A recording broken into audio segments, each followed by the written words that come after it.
Hello. तू यहाँ क्या कर रही है? वो मैम, मैं तो खाने का पूछने आई थी कि खाने में क्या क्या क्या खाओगे आप? खाने का पूछना था तो थोड़ी देर इंतजार नहीं कर सकती थी? तुझे कितनी बार बोला है कि मेरे परमिशन के बगैर मेरे कमरे में आने की जरूरत नहीं है, समझ नहीं आता है तुझे? मैडम जी, आप गलत समझ रही हैं। मैं वो पूछ रही थी कि 2 लोगों का खाना ही बनेगा ना। वो आपके फ्रेंड भी आते हैं ना, वो अभी तक आए ही नहीं है। वो आए या ना आए, तुझे उससे क्या लेना देना? अपने काम से मतलब रख, समझी? और अगली बार ना मेरे बेडरूम में घुसने से पहले ना मुझसे पूछ लियो, नहीं तो तेरे लिए अच्छा नहीं होगा, समझी? ठीक है मेम साहब, जैसा आप बोले। आपकी मर्जी के बगैर मैं इस कमरे में नहीं आऊंगी। हाय बेबी, क्या हाल है? अरे बुढ़िया यहाँ पे क्या कर रही है? अरे यार क्या बताऊं, बहुत ही बदतमीज है ये। बिना परमिशन के मेरे कमरे में घुस आई थी। इतनी बार मना किया लेकिन तुझे समझ में नहीं आता है। अच्छा तुम वो सब छोड़ो, ये बताओ कहाँ थे? कितनी देर से इंतजार कर रही थी मैं तुम्हारा। इंतजार करते करते आंख लग गई मेरी। अरे यार वो कल रात में ना मैं पार्टी में था, ज्यादा पी ली थी इसलिए सुबह आंख नहीं खुली। हेलो ज्योति। ज्योति हेलो। अच्छा, वैसे तुम मुझे बोलते हो कि मैं तुम्हें टाइम नहीं देती हूँ, और अब जब टाइम दे रही हो तो तुम्हें मेरी कोई फिक्र ही नहीं है। अरे यार ज्योति, एक ही तो जिंदगी है, उसमें भी कितनी टेंशन लूं मैं? मेरी बात सुनो, मेरे अकाउंट में ना 20-30 हजार रुपए डाल देना। और देखो ना, अब तो मैं खुद भी आ चुका हूँ ना, तो क्यों बातें करके टाइम वेस्ट करना है यार? चलो ना अपना क्वालिटी टाइम स्पेंड करते हैं। अच्छा ठीक है बेबी, इट्स ओके। और तू खड़े खड़े शक्ल क्या देख रही है? देखो बोला ना ऐसे जाने के लिए, जा। मेम साहब, मैं आपसे एक बात बोलना चाहती हूँ। हाँ बोल, क्या बात है, लेकिन जल्दी बोल। साहब आपसे इतना प्यार करते हैं और आप इस लड़के के पीछे साहब को धोखा दे रही हैं। क्या कहा तूने? धोखा दे रही हूँ? तुझे क्या मतलब इस बात से? ये मेरे पति और मेरा पर्सनल मैटर है, तुझे घुसने की जरूरत नहीं है। मैं चाहे अपने पति को धोखा दूं या फिर कुछ भी करूं उसके साथ, अपने काम से मतलब रख। तू कोई उसकी रिश्तेदार लग रही है जो तुझे इतनी ज्यादा चिंता हो रही है उसकी? पर मेम साहब, ये तो गलत है ना। आप साहब इतने अच्छे हैं और आप उनको फिर भी धोखा दे रही हैं। हेलो। हेलो। मैं तो तुझे बहुत ही चालाक समझती थी, लेकिन तू बिल्कुल बेवकूफ निकली। चल तुझे बताती हूँ, मेरी शादी सनी से ना मेरे बॉयफ्रेंड ने करवाई थी। एक्चुअली हम दोनों बहुत प्यार करते थे, लेकिन हमारे पास पैसे नहीं थे, इसलिए मेरी शादी इसने उससे करा दी ताकि उसके पैसे पे हम दोनों मिलके ऐश कर सके। और जब तक हमारा खर्चा उठा रहा है वो, तब तक हम दोनों ऐश कर रहे हैं। और ना ही उसको पता चलेगा कि हम दोनों का चक्कर चल रहा है, ना ही हम में से कोई उसे बताए। और वैसे भी ना, मैं तेरे हिसाब से प्यार व्यार नहीं करती हूँ, मैं बस उसके साथ पैसों के लिए हूँ। जब तक वो मेरी जरूरतें पूरी कर रहा है तब तक सब कुछ सही चल रहा है। मेम साहब, अगर इस बारे में साहब को पता चल गया तो? ओए, अपना ना ये ड्रामा मत कर, जा। मैं अपना देख लूंगी, तू अपना देख, निकल। मेम साहब, एक बात बोलूं, ये आदमी ना बिल्कुल भी आपके लिए ठीक नहीं है। जो आदमी पैसों के पीछे अपनी गर्लफ्रेंड को किसी और के पास भेज दे, वो आदमी सही नहीं हो सकता। अरे ओ, तेरी जुबान ज्यादा नहीं चल रही? बस मैं ना तेरी उम्र का लिहाज कर रहा हूँ, वरना एक चार्टर रख के देता ना, सारी अकल ठिकाना आ जाती। निकल। चल निकले, आ जाती है मुंह उठा के।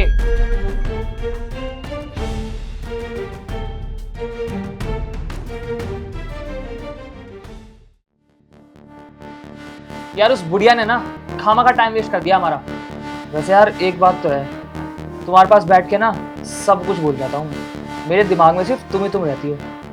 लेकिन यार मुझे ना कभी कभी बहुत डर लगता है, अगर सनी को पता चल गया तो पता नहीं क्या होगा। अरे यार कौन बताएगा तुम्हारे पति को? इस घर में कौन कौन रहता है? तुम, वो बुढ़िया और मैं आता रहता हूँ। तो तुम खुद बताओ, हमारे अलावा और कौन बताएगा यार? मैं अपनी गर्लफ्रेंड को फंसवाऊंगा थोड़ी ना। और उस बुढ़िया में तो वैसे भी इतनी हिम्मत नहीं है जो हमारी ये करतूतें उसको बता दे।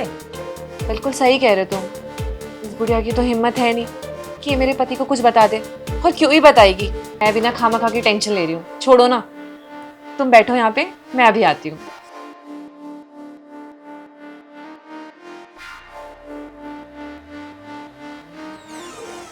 कहाँ है वो लोग? साहब वहाँ बेडरूम में है। चलो।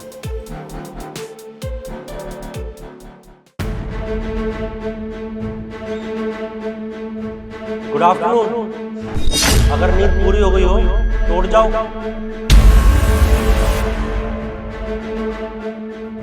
सनी, तुम यहाँ कैसे? तुम तो ऑफिस गए थे ना, फिर इतनी जल्दी यहाँ कैसे आ गए? ये मेरा घर है और मैं यहाँ जब मर्जी आ सकता हूँ। मुझे किसी से परमिशन लेने की जरूरत नहीं है यहाँ आने के लिए। और तुम मुझे एक बात बताओ कि ये लड़का कौन है जो मेरे घर में मेरे बेडरूम में तुम्हारे साथ सो रहा है। ये मेरा दोस्त है। वैसे ऐसा कौन सा दोस्त है ये तुम्हारा जिसे मैं नहीं जानता? जहां तक मुझे याद है ना, मैं तुम्हारे सारे दोस्तों को जानता हूँ। या वो सनी। ये बकवास बंद करो, एकदम चुप हो जाओ। एक बात बताओ मुझे, ऐसा कितना गहरा दोस्त है ये तुम्हारा जिसे तुम मेरे बेडरूम में सुला रही थी अपने साथ? और तू, तेरी तो गर्लफ्रेंड है नहीं, तुझसे प्यार भी करता होगा। अब इतना सब कुछ देखने के बाद, जानने के बाद, मैं तो इसके साथ रहने वाला नहीं हूँ। तो तू इससे शादी कर लेगा ना? अरे भाई मैं क्यों रखूंगा इसको? इसके दिए हुए पैसे से तो मैं अपना खर्चा चलाता था, मेरे बस की नहीं इसको रखना। और पता नहीं इसने क्या ही किया यार, इतनी बढ़िया फैमिली दे रखी है, सब कुछ बढ़िया है, पता नहीं इसने क्यों ऐसा काम किया यार, मेरे समझ से बाहर है। लेकिन भाई एक बात बता, अगर तू इसे अपने साथ नहीं रखेगा तो ये तो सड़क पे आ जाएगी ना? क्यों आ जाओगे ना सड़क पे? अरे मुझे क्या मतलब भाई, जहाँ मर्जी रहे, सड़क पे रहे या किसी अनाथालय में रहे, मुझे कोई मतलब नहीं है भाई। और देख, मेरा इससे सिर्फ इतना मतलब था कि ये मेरे को पैसे देती थी, अब मेरा इससे कोई मतलब नहीं है भाई। तू छोड़ देगा तो इसके पास पैसे रहेंगे ही नहीं भाई, मेरे किस काम की है ये?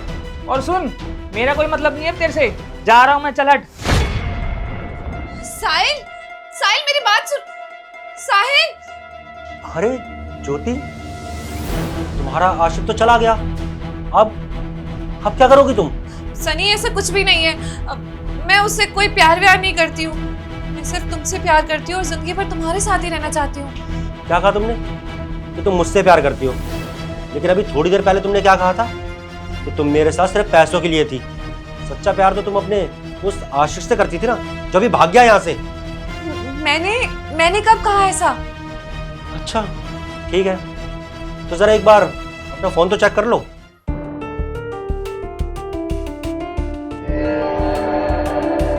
तुम्हें कॉल कब की मैंने? देखो ज्योति, ये सब छोड़ो, बस मुझे एक बात बताओ, आखिर किस चीज की कमी छोड़ी थी मैंने तुम्हें? तुमसे कितना प्यार करता हूँ, तुम्हारी इतनी केयर करता हूँ, और दिन रात ऑफिस में काम करके तुम्हारे लिए पैसे जोड़ता हूँ ताकि तुम खुश रह सको, तुम्हारे सारे शौक पूरे हो सके, ऐशो आराम पूरे हो सके। फिर उसके बाद भी तुमने मुझे धोखा दिया। क्यों ज्योति, क्यों? आखिर क्या कमी रह गई थी मेरे प्यार में तो तुम्हें ये सब करना पड़ा, दूसरा आशिक बनाना पड़ा? प्लीज मुझे माफ कर दो, मुझसे बहुत बड़ी गलती हो गई। मैंने एक ऐसे इंसान को चुना जो मुझे से छोड़ के चला गया, मुझे उस पर विश्वास नहीं करना चाहिए था। प्लीज मुझे माफ कर दो, मैं वादा करती हूँ आइंदा से ऐसा कुछ भी नहीं करूंगी कभी भी। Please I am sorry, please मुझे माफ कर दो। अरे बस करो ज्योति, ज्यादा बकवास करने की जरूरत नहीं है। आखिर किस चीज की कमी छोड़ी थी मैंने तुम्हें? तुम्हारे लिए दिन रात काम करता हूँ, पैसे कमाता हूँ ताकि तुम्हारे शौक पूरे हो सके, तुम्हें कभी किसी चीज की कमी ना रहे। तुम्हारे लिए सब कुछ करता हूँ यार, तुम्हारी कितनी केयर करता हूँ, तुमसे इतना प्यार करता हूँ, उसके बाद भी तुम मेरी ना हो सकी। यार तुमने मुझे इतने बड़े धोखे में रखा, कम से कम एक बार तो सोच लेती कि जब मुझे पता चलेगा तो मेरे ऊपर क्या बीतेगी। देखो ज्योति, मैं तुम्हारे इस घर में एक पल भी शक्ल नहीं देखना चाहता हूँ। इससे अच्छा यही होगा कि तुम अभी कभी यहाँ से चली जाओ। तुम्हारी कोई गलती नहीं है, सारी गलती तो मेरी है। जब इंसान किसी से हद से ज्यादा प्यार करता है ना, तो उसे धोखा ही मिलता है। अरे वो तो अच्छा हुआ तो सीमा आंटी ने मुझे सब कुछ बता दिया, वरना तुम्हारी ये सच्चाई मेरी आंखों के आगे कभी नहीं आती। मैं तो जिंदगी भर इसी धोखे में रहता कि तुम मुझसे प्यार करती हो, सिर्फ मुझसे। और देखो ज्योति, तुम्हें जितनी ऐश करनी थी ना, तुम मेरे पैसों पे कर चुकी, लेकिन अब और नहीं। अब ऐसी बेवफा औरत के लिए मेरे पास 1 रुपया नहीं है। अब यही अच्छा है तुम्हारे लिए कि तुम अभी के अभी ये घर छोड़कर जा रही हो। सनी तुम ये कैसी बात कर रहे हो? मैं कहाँ जाऊंगी? मेरा कौन ही है तुम्हारे अलावा? देखो प्लीज मुझे माफ कर दो, आई एम सॉरी। अरे मुझे क्या पता यार तुम कहाँ जाओगी? तुम तो कह रही थी ना कि वो लड़का तुमसे बहुत प्यार करता है, तो उसी के पास जाओ ना, वो तुम्हें अपने पास रखेगा। सनी मुझे नहीं रहना है साहिल के साथ, मुझे सिर्फ तुम्हारे साथ रहना है, प्लीज। वैसे एक बात कहूँ ज्योति, जो चीज आसानी से मिल जाती है ना, उसके इंसान को कभी कदर नहीं होती। जैसे तुमने मेरे प्यार की कदर नहीं की। अब देख लो, तुम जिंदगी में अकेली रह गई। अब जाओ यहाँ से।